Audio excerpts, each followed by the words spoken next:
Before we start, check out the comment section and the bio. Legends of Boxing in Color, thank you for making this possible. Big shout out to Gael. Come on, my guy. I know you're here. You already know who you are, man. Thank you for being part of my community. Poison, bro. Thank you for spending time on my channel. Totentons, guys, I really appreciate you lot. DJ Maxwell, come on by my day one. Guys, that guy's me. Thank you for being part of my community. And Black Wolf as well. Guys, really, I appreciate you lot so much. Yes, guys, welcome back on the channel. Today's video, we're covering Archie Moore fighting Harold Johnson for the 5th time. Archie Moore being the boxer with the most knockouts in boxing history. Now, that is crazy. And before, bro, I'm not doing no talking. I'm jumping right in the video. You know me, man. Archie Moore is actually famous for using tools of the cross guard.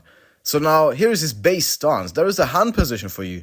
His rear glove is in the pocket of space between his chin and his shoulder. It's a game of inches. It does multiple things. It covers shots down the pipe and it also brings the glove closer to the target.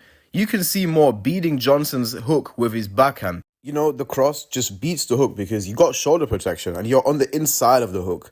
Now, another thing about the cross guard is that it has very much a lot of similarities with a Philly shell. It's just those hands are going to move. You're going to look through the guard at times. And as I said, your lead eye is going to look over the backside of the rear glove. So it's in the pocket of space between your chin and your shoulder. That is a great stance because it completely blocks out shots down the pipe. In that stance, Moore uses waist movement to duck under the jab. And then when he comes back up, he shoots a jab back. That punch he's really using a lot this fight. As you can see on your screen, Moore really reaches a lot. But that's a flaw that he's aware of. As you will see later in the video, Moore is a smart guy. Now look at this nice lead hook. He's bending at the waist, weaves a bit of weight to his lead side and shoots a big hook back. I also go over his head positioning on the inside. Moore is really hard to hit on the inside due to his great head positioning. And also you can, oh my god, so many things, bro. You can see the loss out of parrying. See Moore's backhand. He's parrying Johnson's jab over his shoulder. That diversion of the punch makes it so hard for Johnson to stay in rhythm. Look at Moore's backhand now. He's opening up. He's inviting Johnson in. He's moving his backhand away from the chin so Johnson shoots. Moore is baiting him in. That's a bait right there. I can see so many things that fighters nowadays don't use, but the all-time great fighters in the golden era, they took inspiration from this guy, as you will see in this next clip. Moore lands a nice counter backhand, bow, over the top. You know what? Roberto Duran likes to teach that to Canelo, and he also landed that against, oh, beautiful, brilliant counter. That's one of the nastiest, nasty overhand right counter over the top of Barkley's jab. You see the similarity? Moore does the same thing there. Broken down. Moore is slightly bending at the waist to slip to the outside and he comes back with a big overhand. But Moore has multiple ways to take away the jab. See him slipping to the inside here and trying to counter it with a body shot, which is a great nasty counter to the jab and the hook. It's timing with that shot. Moore is a great skilled fighter using anticipation and timing towards his favor. And he's hiding his hands. That's a lost art. Moore is so good at that. Look at how he lands this hook. He shows the backhand, carrying the lead hand low, minimizing the options of Johnson's eyesight, looking at the lead hand, and then he shoots a big lead hook that Johnson doesn't see. So look at how he lands a jab here. The lead hand is low. Johnson doesn't see those punches. It's very hidden. Especially when you're bending at the waist over the lead leg, plus you're carrying the lead hand low. Now, he's feinting there. You see that beautiful shoulder feint? And he's getting information. You know, when you use feints, you can see how your opponent reacts to those feints. So next time, you can follow your feints up with actual shots and counter the counter. Bro, this fight is showing you a bunch of stuff, lost arts. You can see Moore using his waist movement not only to defend and as defensive responsibility, but also to cover distance, to get to the inside. On the inside, I need you to pay close attention to Moore's head positioning. And the head positioning that Moore shows on the inside, he's pressing his head against the chest of Johnson. That's great head positioning for him offensively and also defensively. Quote unquote, what am I going to do? I'm going to hit you like this. I'm going to hit you like this. Tommy and Keller explains in his instructional videos that if your opponent has his head on your chest like that, you can't hit him with any kind of leverage. That's www World Class Boxing Gym for you, by the way. You can find a lot of these lost arts that you find in this fight on his website. One of the only coach that goes over these kind of things that I know. You can also watch him for free on YouTube. That's World Class Boxing Channel on YouTube. I'm not sponsored, by the way, just spreading the word. This detail, I really see this a lot. So Moore likes to bait you in. He likes to invite your offense by opening up on purpose. And he's also really good at parrying the jab. He's so good at parrying the jab. Getting your punch diverted like that completely throws you out of rhythm, and it can even throw you off balance. Archie Moore has such a unique way of landing the counter jab. When he's ducking over his rear leg, he's coming back up, shooting a jab. So here he's straightening himself back up. That makes Johnson's jab miss him. After that, he's following it up with an overhand, well timed. He avoids Johnson's cross. So again, he's straightening himself back up while shooting a jab. He's moving his head while punching. That's what he's doing. He's following it up with an overhand, making Johnson's backhand missing him. And then now he's trying to shoot a big hook off of the defensive responsibility of the overhand. That's poetry in motion, my guy. Look at that. And it's such a unique way of shooting the jab. I have never seen that. I think I've seen Inoue do it in sparring.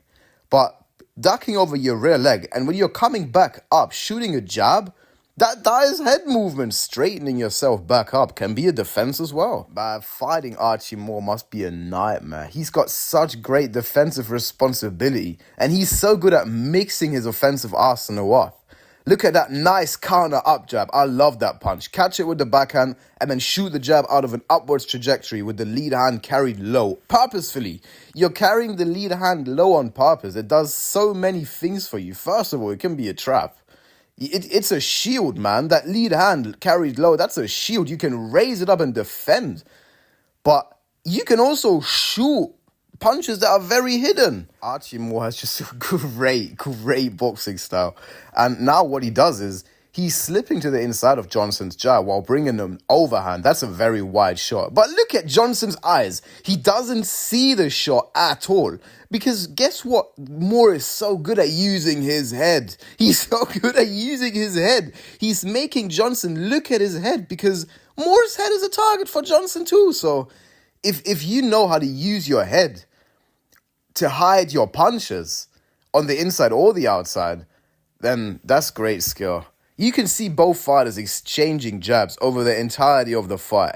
They basically like to counter the opponent's jab with their own jab, which is the best counter to the jab. Ed Johnson tries to counter Moore's jab with an uppercut, but Moore's backhand in the crossguard position is in place to catch it entirely, so that uppercut didn't hit Moore. Slipping to the outside of the mid-range jab and countering it with an uppercut is a nasty counter though. So big up to Johnson, real fighter.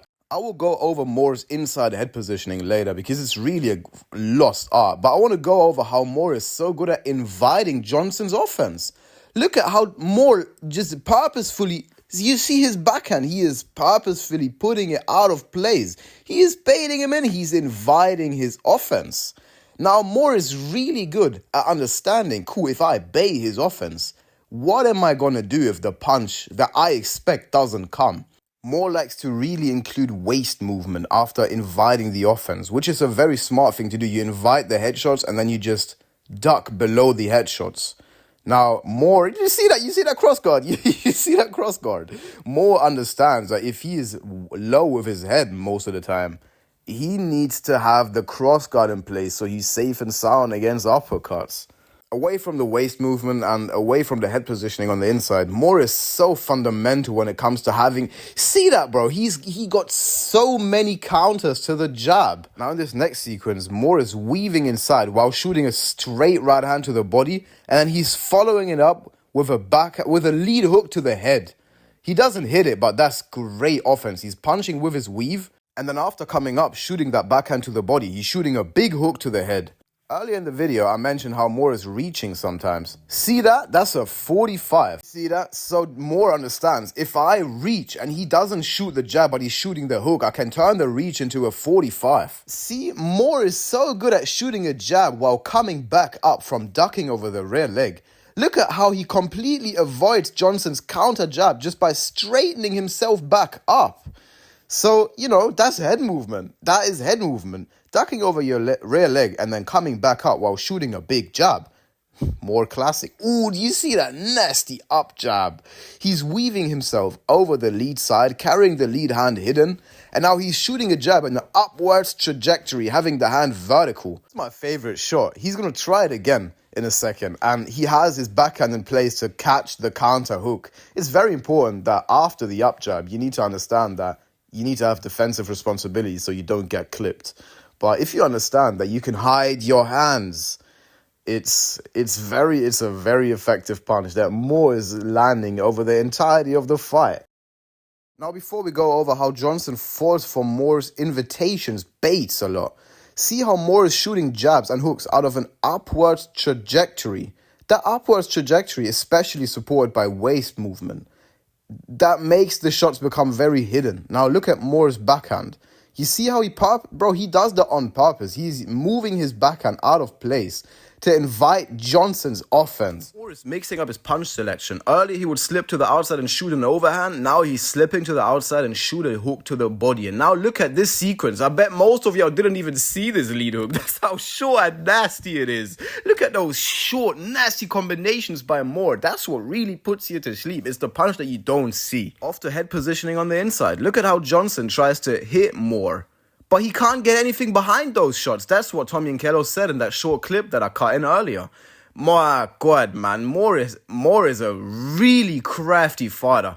Look at how he slips to the inside of Johnson's jab and he brings the backhand together with the slip. So he's combining an inside slip and a backhand over the top of the jab. A very fundamental counter. You can also do the same thing to the body. Moore is really so crafty and so unorthodox. One thing that really sticks out to me is if he ducks over his rear leg and then he comes back up and shoots a jab. Now oh my God, that is counter punching. Look at how he rolls that counter backhand and he instantly shoots his own backhand back at him. My God, that hurt that seriously. Look at Johnson, bro. You can tell that hurt him. I've been pointing out a lot of good things about Moore, right? Now, the flaws that he's doing. He knows about those. Look at that reach. Look at that reach. He knows what he's doing. When he's reaching for the jab, but the jab didn't come. The hook came. So he turned the reach into a 45 and blocked the hook. Nice shot by Moore. Holy shit. When he's pushing off that back foot, having a little bit of weight on that lead side, he pushes off that back foot, twists the waist, pulls the shoulder in midair, and he shoots a big gazelle hook. He really likes to do that this entire fight. He shoots that gazelle hook a lot this fight. One thing that you can really learn from Moore is defensive responsibility and how you can cut distance using defensive responsibility. So after shooting that lead backhand, which is great, switching up punch selection, he is weaving to the right while covering distance moving forward. So he's not only moving his head after punching, he's also covering distance. Essentially, Moore is adding footwork to his waist movement. Defense needs to be studied. Here, after shooting a backhand, he's shoulder rolling back because he expects Johnson's counter cross. When the cross doesn't come, he instantly ducks at the waist and then comes back with hard jabs. So, he's expecting more Johnson's cross. It didn't come, so he just decides to be safe and duck at the waist to avoid if the hook came.